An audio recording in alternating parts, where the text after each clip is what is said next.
Hi, it's Laurie Macpherson, Career Wing Woman here for Scottish Women in Business. And today I'm talking about how to create a CV that sells your skills. So before you start, really key is not to start messing about with your CV and tinkering with it until you know what you want it to point towards. So if you are in HR and you're currently an HR assistant and you want to go for a business partner, that's where you're aiming. If you're looking for another assistant role but in a different sector, maybe you've been in financial services sector in HR and you want to move into the third sector, whatever you want to do next, that will lead you to understand what you need to do with your CV. It's absolutely fine to have a base document with dates, places you worked, and some of your achievements and things that you did, but do not worry about spending loads of time on your CV until you know where you're pointing it and what it's targeting. So once you've got that information, here are the sections that you need. You need to start at the top with your personal profile. Now, this is the most important part. They reckon you've got about 6 seconds on a recruiter's desk right now. So if you don't get this top part right, they will literally just ignore your CV and put you straight into the no pile. So you need to use your personal profile to tell the employer that you are what they are looking for this role.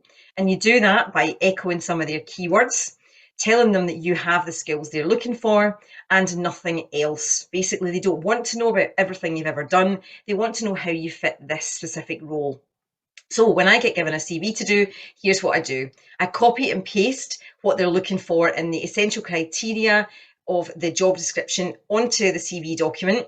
And I make sure I've answered each point, and only once I've answered each point do I remove it from the clean CV document. That way you're making sure you've told them that you are what they want you to be. Now, I'll always caveat this by saying only if you are, not going for jobs that you're not going to get, and not going for, a job as a brain surgeon if you are that HR assistant. But look at if it's something that you have got the skills and experience to go for, and if it isn't, don't waste anyone's time. But if it is something you have the skills and experience for, then those top 6 to 8 lines ish should tell them how you fit their essential criteria.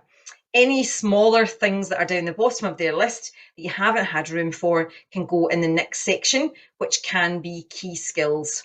Now, it could also be key achievements. It's entirely up to you. It doesn't really matter which way these two go. If you've managed to get all the skills they're asking for into your personal profile, you can leave off key skills.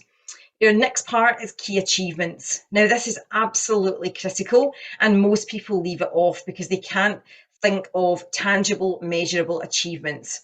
What you want here are action word, amount or number, by, and doing the thing.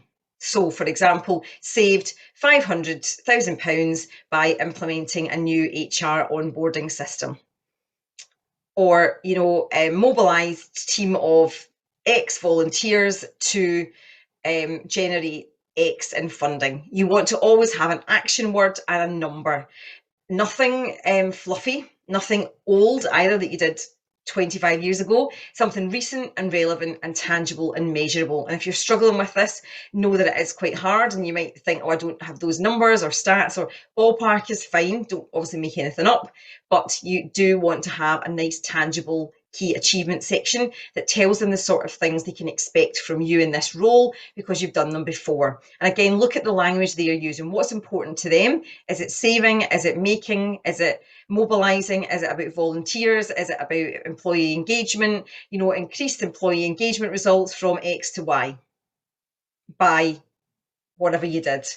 Think about it like that, and then turn it all around so you always have the number at the beginning of the sentence and your key achievements. So you want to have the numbers to the beginning as much as possible, and how you did it towards the end of the sentence, so that again, as they're scanning through it quickly, they can see, increased employee engagement to 65% from 23%, whatever it is you've done. And if you don't have those stats to hand, know that no one does. You are going to have to go away and have a bit of a think. But what's important to them, tell them you've done it in your key achievements section.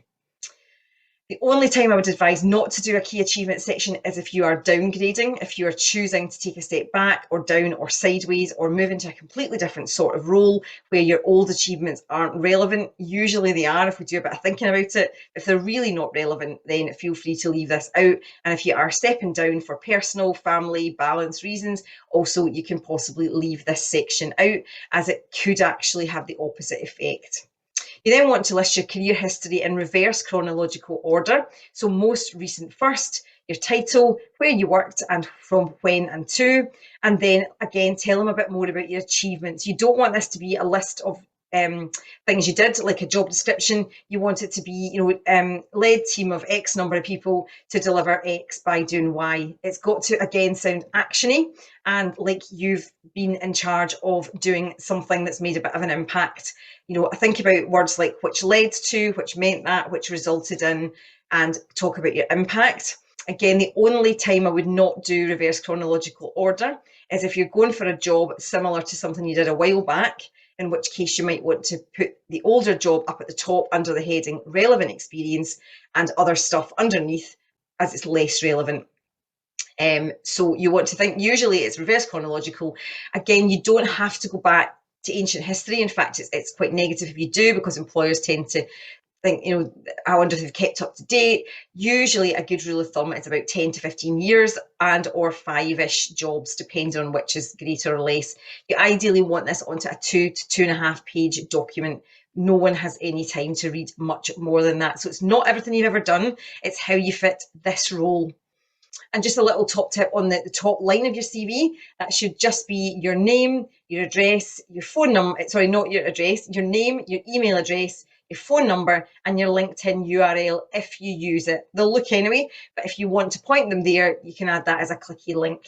That's it. They don't want address, they don't want date of birth, they don't want marital status, any of that sort of stuff. Leave that all off. It can lead to bias and it's just messy and takes up too much space on what you want to be a really succinct document. So underneath your career history, then you then want your education and training. Again, you don't have to list out the years. If the years you were at high school, if you've since got a degree and a master's, go with the most high level qualification you've got. If you haven't got lots of qualifications, just educated to higher level and the years is fine, or educated to GCSE, whatever. Again, you don't have to list out that it was a B in French. And when you're a grown adult, nobody really minds, and nobody's going to get to that bit of the CV anyway if you haven't shown them higher up how you can do this role.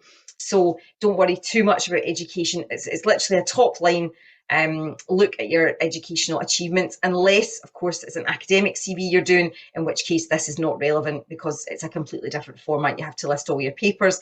Generally, again, don't use that ever for anything else apart from academia, because it will just scale the horses and all of that stuff's not relevant. So education down the bottom with potentially relevant training if there's anything relevant to this role. Again, don't list out old food hygiene if you're now going for a job in HR. And any relevant courses, again, you can also put courses available on request. There's lots and lots of them and they're all messy and going back decades. Any volunteer work you might have done if you've done something that's relevant again to the role, and that's it. You don't need interests, nobody cares, and you don't need references. Those they will absolutely ask for if and when they decide to progress the role.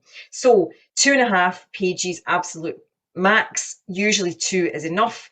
Not going back too far, just showing them what's relevant to the role you're going for now, and using that profile, using some keywords and some language that they use to show them that you are their person and you speak their language. And that is how I would approach a CV. Other opinions are, of course, available. Some people think that interest lets them get to know the person. It doesn't. You could write reading. I might like reading scary books about serial killers. You might like reading books about fluffy kittens. None of it actually matters. What matters is the impact and results. If they ask in an interview what your hobbies are, you can absolutely tell them, but most people's interests are not that interesting. I would only say that the time I would include them is if they are directly relevant to the role. So you're asking for a role in an auction house and you like going around auction houses of a weekend, great.